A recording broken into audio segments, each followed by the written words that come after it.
Breaking చూస్తున్నాం. Telangana governor Tamilisai Soundararajan రాజీనామా లేఖను రాష్ట్రపతి ముర్ము ఆమోదించారు. రాష్ట్రానికి కొత్త గవర్నర్ను నియమించారు. జార్ఖండ్ గవర్నర్గా కొనసాగుతున్న సిపి రాధాకృష్ణన్కు తెలంగాణ గవర్నర్గా అదనపు బాధ్యతలు అప్పగించారు. అదే తెలంగాణతో పాటు పుదుచ్చేరి లెఫ్టినెంట్ గవర్నర్గాను రాధాకృష్ణన్ నియమితులయ్యారు.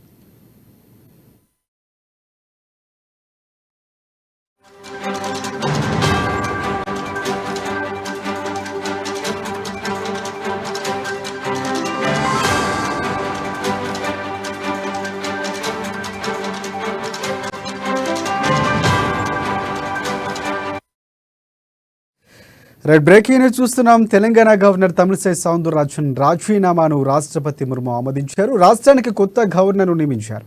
జార్ఖండ్ గవర్నర్గా కొనసాగుతున్న సిపి రాధాకృష్ణన్కు తెలంగాణ గవర్నర్గా అదనపు బాధ్యతలు అప్పగించారు. అలాగే తెలంగాణతో పాటు పుదుచ్చేరి లెఫ్టినెంట్ గవర్నర్గాను రాధాకృష్ణన్ నియమితులయ్యారు.